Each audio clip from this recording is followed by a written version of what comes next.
This session is fundamentally about 4 topics. Firstly, I'd like us to try and keep it as a fairly open conversation. So, whilst I don't mind talking, it'll be nice to talk with you rather than at you. And what I'm trying to do this afternoon is, we've had a number of projects in the insurance space. And we've worked with a number of customers, like Walsingham and Antillo, and what we've done through those projects obviously gained a lot of understanding and experience around what our customers are doing in this space.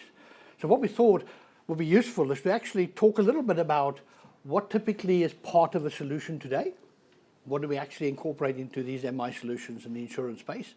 What does a typical project look like? And then talk about some of the experiences we've had and the lessons we've learned throughout that process. Craig, you might have to close your ears once or twice. And then, what are we looking at to try and help fast track that process? Because obviously the key focus for us is not just about gaining the understanding and the experience in the space, but it's also how we can accelerate the adoption of the solutions. And the real focus here is to talk about what we're thinking about, what we're doing, and what our plans are. So I'm kind of giving you a view into where we're going, but also not just because I'm trying to tell you where we're going, I'm also trying to provoke some thought. And what I would like to be able to do is, is over a beer, is have a chat with you and get your thoughts on whether what we're doing makes sense, doesn't make sense, hits the mark, sparked other ideas. So please, let's try and keep this as true way as we possibly can. Okay. Everybody happy with that? Okay. Right, so let's start off with what's typically in our MI insurance solutions today. So if you look at a solution that we provide today, it's a spectrum of what you see on that slide. We have a data extraction process that takes data from a source. We have built-in error handling because for some odd reason, insurance is not really good at data quality. And for an industry as old as it is, I was really surprised by how poor the quality is. But I've also learned as to why. My thought was always that the insurance industry is in the forefront of data. So therefore, they'll have the best data you can ever imagine. Actually, that's not really true. Well, certainly not from my experience. Anybody else had any other experience? No, it's poor. Yeah, it's poor. And I think that's being kind. So we have a whole process built in on how to handle errors, because we realize that you can't avoid the errors. What you've got to figure out is how you manage those errors in a proactive way. Because just rejecting 24% of the data and saying to you, well, sorry, a quarter of your revenue doesn't apply because it's wrong, doesn't really help. We've got to come up with a proactive way of actually helping you manage that data. We've got to find some automated way of healing itself. So as you correct the errors, you don't rely on us to make sure those corrections flow through. It should happen automatically. So all of that's kind of built into that process. We do premium analysis, and of course there we're focusing on the policy side, but looking at it at a transactional level. So we trace and we track all the transactions that's coming through from a policy side, right from the new policies through all the MTAs, and then we may have more MTAs, and then a cancellation followed by a reinstatement, followed by an MTA, followed by a cancellation, followed by another reinstatement, followed by another cancellation. There's lots of those around, which I don't understand, but they happen. And of course, then on the claims side, we have the same information in terms of all the claims transactions that make up the life cycle of a claim. Obviously, recognizing that if you look at it from premium side, and you're looking at the underwriting year and the as-at position, obviously a claim could have a much longer life cycle than a policy. Because obviously, as we all know, that, especially when it comes to personal accident, you could well have a claim way past the life cycle of that particular policy. So all of that kind of logic has to be incorporated, and we do all of that. We can then obviously, through the integration of claims and premiums, we can then derive all the loss ratios. So we can tell you exactly what your loss ratios look like, and from that we can obviously then produce a bunch of triangulations. And we can show you the statistical triangulations both from a premium perspective and from a claims perspective.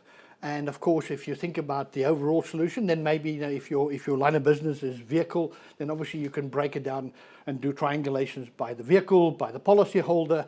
So these are all attributes of analysis that you can do from a triangulation perspective. Okay.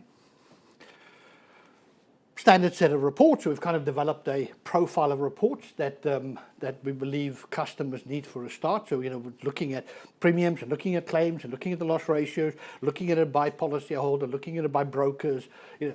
All the standard ways in which you would want to analyze it. We've obviously got those incorporated. We've also got audit reports and reconciliation reports.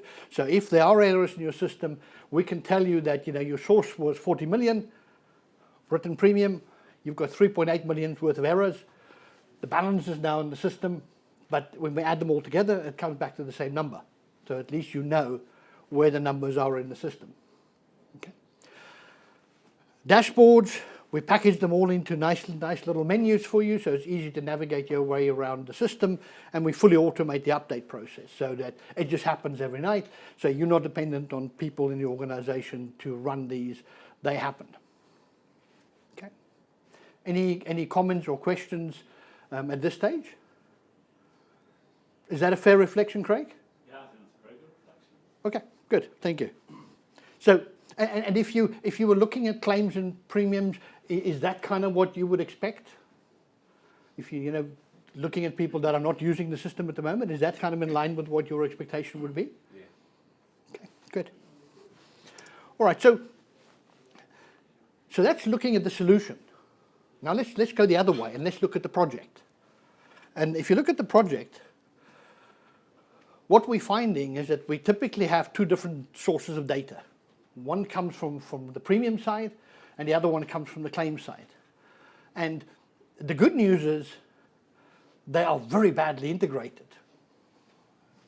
And the bad news is that they're really badly integrated. And they come typically from more than one provider, which makes it even worse. And then, of course, you throw EDI into the mix, and you've got a recipe for all kinds of problems.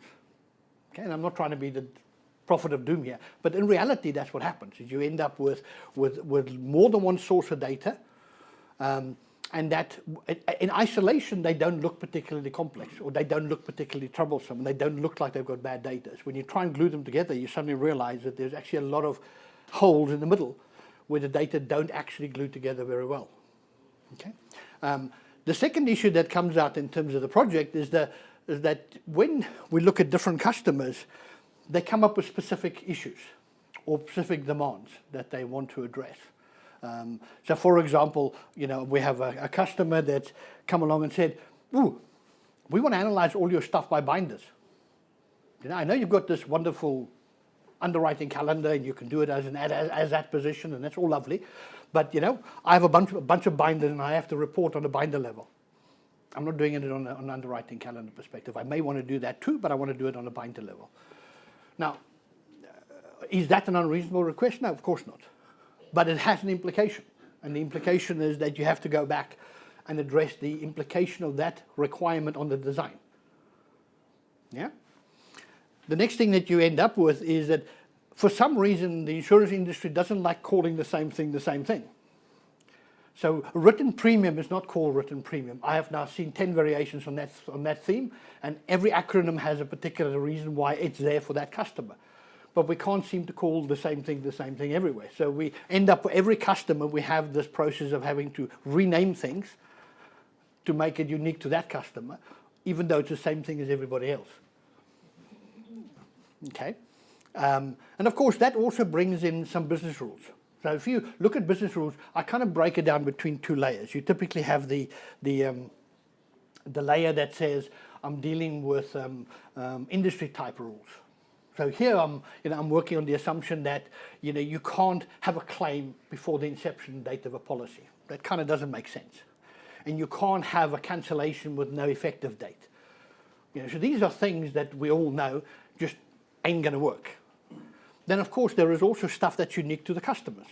So, for example, a particular customer only started trading on a particular day. So any policy that was written before that day, by implication, couldn't be valid. So that would probably be stuff that they've written to test the system. So we've got to make sure that we don't incorporate any policies or adjustments before that start date. So that will be unique to one customer, not generically applicable to all customers. So it's having that mix of business type logic and then you look at the line of business. And of course, if you're in the motor vehicle industry, similar. But then of course you get to some that are very, very unique. And I'll talk about that some more. The same with the earnings model. Again, there's the way we do the earnings calculation is standard, but it's not necessarily standard if I look at what the customers are doing. Okay. And multiple calendars, offset calendars, binders. Not everybody writes a 12-month policy. Policy may be for 2 days. Now, does the system actually understand that from an earnings capacity, that it actually is dealing with varying length policies? So, of course, that is something that needs to be considered. And then, of course, you find that as we move from one customer to another, there's very specific feature sets that come to play. So an example of this will be complaints, the ability to actually do multi-currency analysis, the ability to do things like receipts and payments, where you're actually now looking at the policy from a financial perspective and actually tracking all the receipts and payments against the policy in real time. Okay? So that's, again, something totally different. But again, if you look at the overall requirement, totally valid. So what have we learned from this? So we've learned that in terms of, if you look at what we develop and what the project looks like, what have we learned from this? We've learned that dealing with multiple third parties can actually be quite time consuming. And I'm sure you find the same thing in terms of dealing with third parties. Because what typically happens in this situation is the infrastructure side is one partner. You've got somebody that deals with the IT. You've got somebody else that does the premium policy management side for you. You've got another provider that does the claims. And so that kind of gets you into the situation where you have multiple source systems with multiple providers. Now, if it's all contained in the same bucket, it's obviously a lot simpler. But even that can get quite complicated. One of our customers have decided to do a major upgrade. But they realized that the two systems are not compatible. So what they did was they created two, 1.4 here and 1.9 over here. But of course, what happens in reality? Half the policies were created here, but they still exist over here. So now what happens on the inception of that policy? If I look at this system, I lose half the policies because they're not incepted. They were incepted way down here.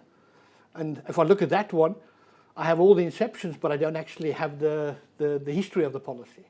So you end up having to combine two systems to come up with one view of the data. So these are things we're finding is real in terms of the projects that we're dealing with. Also, the data issues is a common issue we all suffer with, and it covers a spectrum. The data is either simply incomplete. I get a bunch of MTAs with no effective date. Can't really do anything with that from an earnings perspective. Inconsistent data. I'm getting dates 1/1/1900. I don't think any of you wrote policies in 1900. Yeah, so that doesn't help. Data errors, and we, on average, we reject anywhere up to 24% of people's data the first time around. And on a written basis, that's a lot of data. That's a lot of value that you lose when we try and load it. So and poor integration. We see a lot, especially when we're bringing claims and premiums together from multiple providers.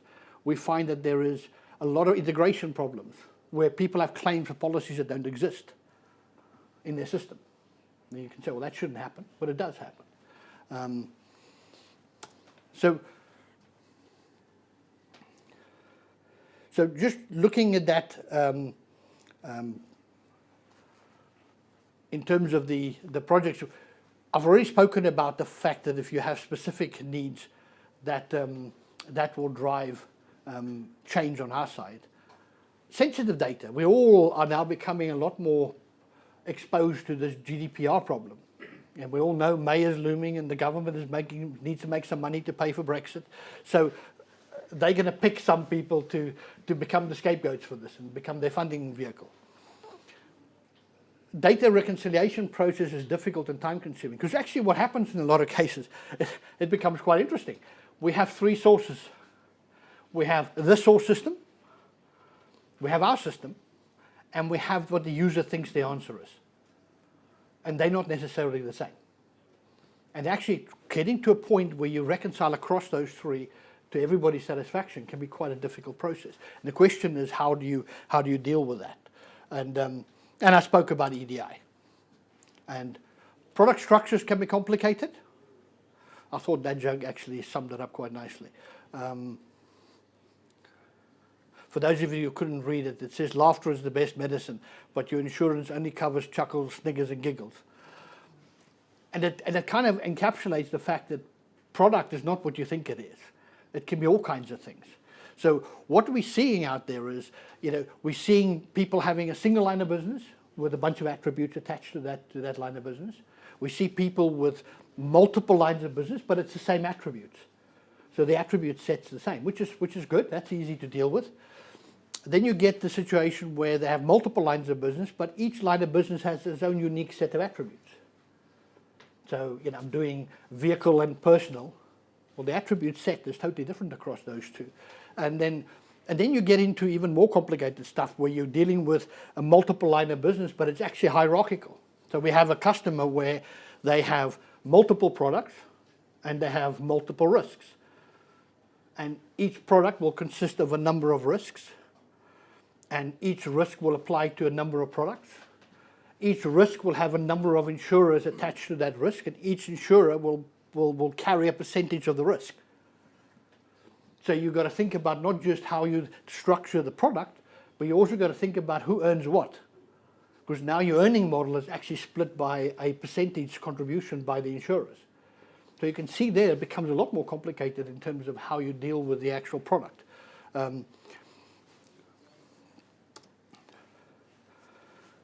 So we talk about earnings, and the point here is we've got a standard earnings model, but it doesn't mean that that's necessarily the only model. I've come across people where they have a policy for a day, but they're totally seasonal.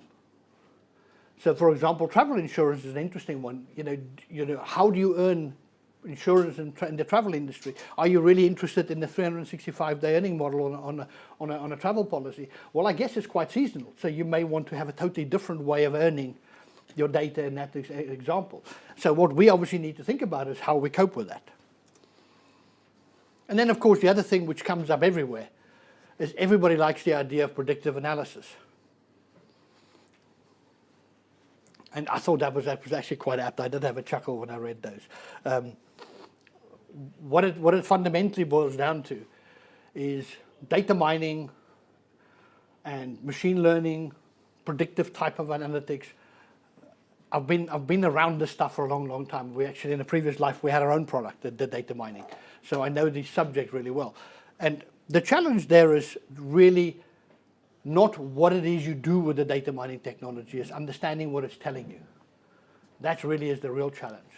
So what I want to do in the next section is talk about how we can help you fast track this process, and the kind of stuff that I think we need to think about collectively as a way of getting us there. Okay.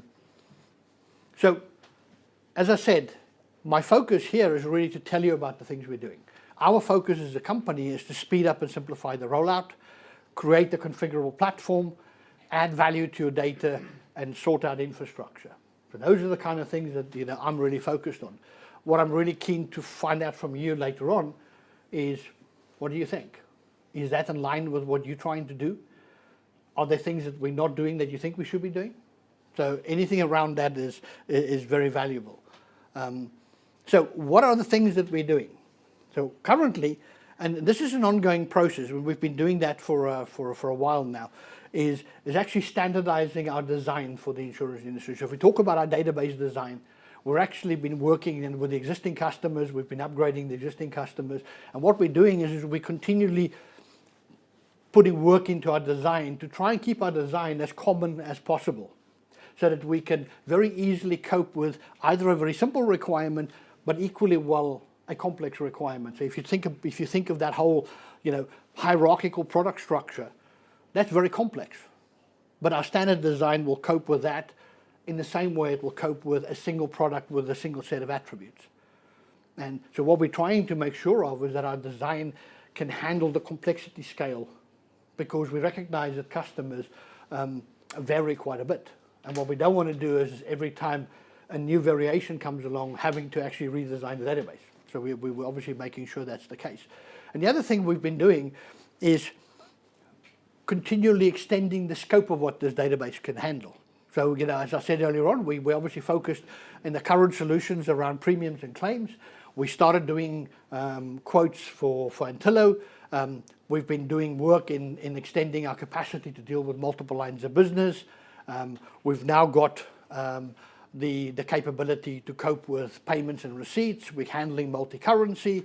We can load complaints, and we've actually added the capacity to support third-party data. So the idea was that we take what we have, try and make it as standard as possible, but design it in such a way that we can keep adding stuff to it without changing the design, because that's quite critical, we think, in making sure that we can scale this both in terms of the number of projects, but also in terms of the adoption rate on any one given project. Okay. Do you agree with that? Yeah. The other thing that we're doing is we're actually developing a series of templates. Now, I guess what's important here is understanding the typical cycle. So what typically happens today is you provide us with a source. We write an extract for that source, and we load it, and we come up with a gazillion errors. You go back to your provider, and you tell them there's errors. And they go and rework the extract until their side looks okay. And then they throw it back to you. Now it's your problem because all your policies are wrong. And now it's a system issue. But along the way, all that happens is we keep iterating multiple times. And what happens in that process, it becomes very time-consuming. And it becomes very time-draining for all the parties involved. So one of the things that we've been looking at was, how do we simplify this? How do we actually compress that process into something that is quite efficient, but it doesn't stop us from an understanding of getting to a point where the data is clean? So the kind of thought process we're working on here is to actually create a series of templates based on subject areas. So for example, you'll have a template for premiums, one for claims. You'll have, what we will have is, we will have a standard load routine. So we don't build one per customer, we have a standard load routine. But you can configure that data set in terms of what data you need. So you can tell us what fields you need, you can tell us what their names are, and we will auto-configure our system based on the mapping you give us. But more importantly, what we'll then do is we'll process your data, but rather than just rejecting 24% of it, what we'll do is we'll actually reverse the errors back into your data. So what that means is we'll give you back a spreadsheet, and wherever there's an error in your data, we'll highlight it inside the spreadsheet, and we'll actually give you the error in the cell where the error is. So you can literally look at your source data, and you'll be able to spot the errors record by record. And the reason why we want to do that is that it gives you the ability to actually do the error correction independent of the systems you use to produce the data. Because what we're finding is that the people we deal with, the Steves and the Craigs of this world, really understand their data to the nth degree. There's not a lot you're going to get past them without them knowing about their data. But they bound it in the same way we bound. There's a system, there's a provider, there's a process, there's time. And you can't get around that. What we're thinking here is, well, why don't we just start by doing this to the point where the data actually is what the underwriter is expecting from us. And then we can give you a full audit trail of all the changes that were made, and you can then in one go back to the source system and fix them, rather than keep doing this iteratively, because that is where all of us lose a lot of time and resource. So that's something that I'm quite keen about, because I think if we can do this stuff well, we can all save an inordinate amount of time and energy. Because the problem is the people we need to do this stuff, time isn't the commodity they've got. So we've got to find a way of helping them. So I think we need to get a little bit more clever with this in terms of how we work. And the other thing that I think we need to do is we need to provide more sophisticated reconciliation tools. We actually did this with one of our customers and when we tested this process, or what we tried to do was we said, okay, why don't we actually really look at how we would perceive the data and how the customer would perceive the data, all the way from the source through to the bit that we use to produce the reports. Now, if you think about it, that's a path where the data now flows through the system and all kinds of processing happens along the way. What you want to know is that when you look at the data here at the source, okay, so what's my written premium by year of account? Tell me. And if I can see that I've got 12 policies, my written premium is 5 million, and I've got 112,000 policies, well, I've got a very exact set of parameters that I'm working with. And I can then say to you, right, but when I get all the way to the other side, I've got exactly the same number. And I've got exactly the same number of records. And I've got exactly the same number of policies. Now everybody's got a confidence factor here that works. As when I tell you that my number is not the same as your number, now who's right and who's wrong? But if you can tie the data from the consumption all the way back to the source, well, it's simple. If the number here is the same as the number here, but this number is wrong, well, the problem is in your system. Now we've got to make a collective decision. Do we fix it in the source, or do we go back to the system? And that's fine. Either works. But it's trying to get us, or get all of us to a point where we have that confidence in our data very quickly, because that's our biggest problem, isn't it? Is getting to a point where we trust this data. And that's the thing we obviously want to achieve, and that's the kind of stuff that we're doing here. The other thing that we're looking at is how do we actually add value to the data you have? So one of the areas that I've been particularly looking at is this whole concept of third-party providers. So we've done this whole development on web services using web APIs, and we can talk to, and I was actually really surprised. There's like 9,500 web service providers out there today. Totally blew me. I did not know that until I actually tried one day to find them and realized there's a directory of 9,500 of them. And it's amazing what you can get. But so what I was trying to do was to say, okay, what are the third-party data sets that we should look at? And then, of course, you can kind of break them down into three main areas. You can look at things like reference data, whether you're doing currency conversion, whether you're looking at DVLA in terms of getting vehicle details from DVLA. You can look at GIS data. Yeah. So I want to do a simple example I was giving Craig earlier on was, well, I can get all the accident data for the UK. But interesting if I took all that data and connected it with your data and conclude that 24% of your customers all live in high-risk areas from an accident perspective. What does that mean? But would you have known that? Probably not. But having that kind of link allows us to actually find things in your data that actually may be valuable to you. The same with flooding if you're into housing insurance, and obviously having high flood risk areas identified in terms of your customers is useful. The same with profiling data. We actually did that last week. We actually wrote the design that allowed us to actually look at all the policies and pull out a profile of data that we can just give to Experian. And they can give you back the Q data, the fraud detection data, the risk profiling data, and we can then pull that all back into the system. And now we can effectively start looking at your data in context of that data, rather than just your data in isolation.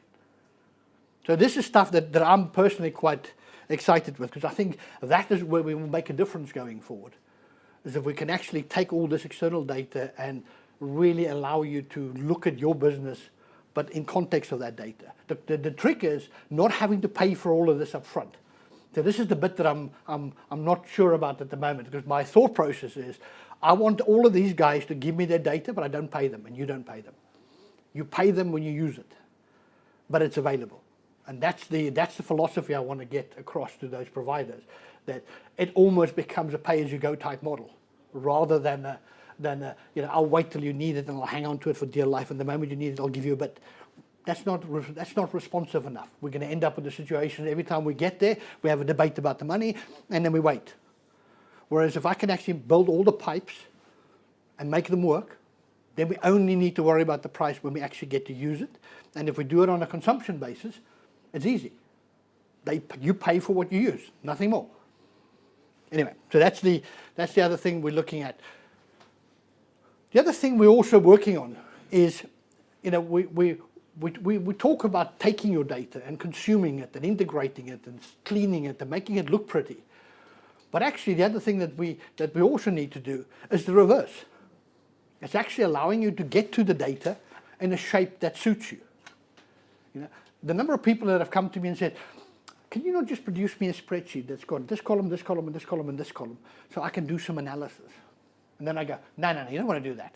What I'm going to do is I'm going to show you how to build a report in Excel using our technology.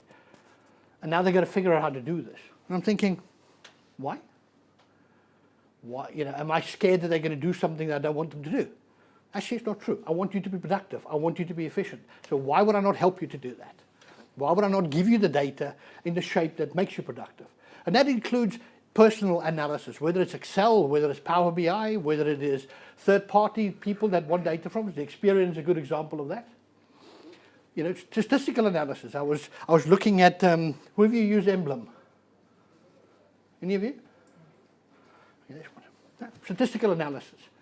So one of the things that we're looking at is, well, can we actually analyze, can we extract data in a way that it can be used directly in these statistical models without you having to go through all the pain of doing it?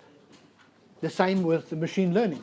Azure provides a great machine learning algorithm, but are you going to be able to take advantage of that? Probably not. So why don't we take the ownership of providing that to you? And the same with regulatory reporting. I have a question here. So Lloyd's is coming up with a whole new standard. Everybody aware of this? Everybody affected by this? Yes? No? Thinking about it? Yeah. So really be useful to have a chat about that afterwards in terms of how it affects you and where you think you are in that process. Because that's something else I think we can provide a lot of help with. Is actually, because we have all the data you need for it, is actually having reports that give you all the content in the right shape for you to do the regulatory reporting. There's actually no need for you to go and do it manually. Okay. And then, of course, we're talking about the GDPR stuff. So we've already done that. So we can now dynamically, if there's data in your system where you supply us with the data and it's sensitive, for example, you have customer identification information in there, we can simply add a connector and pick the columns that we don't want anybody to see, and the system will dynamically encrypt the data. Okay? And the reason why we did that was twofold, is that you may want that data at a later stage for a valid reason, so we can decrypt it when it's necessary, but also it means we don't have to go and modify the extracts just to get rid of it, because that could potentially cause all kinds of delays, problems, and cost. So we actually get around that by dynamically allowing you to suppress information that shouldn't be visible from a GDPR perspective. Okay? I'm not going to go into a huge amount of detail here, because I think we are getting close to time. Where are we? Last 10 minutes. Oh, God, okay. I will shush. All right, I'll condense it. So we talk about value add stuff. So here we're talking about the ability to do KPI analysis and exception analysis. So we actually built some technology that allows us to go in and, for example, figure out who your best brokers are and who your worst brokers are, and which ones are growing and which ones are shrinking and which ones actually have a very good loss ratio, which ones are terrible. That kind of stuff we can do quite dynamically on your data. And you know, we're also in the early days of looking at things like ultimate loss ratios.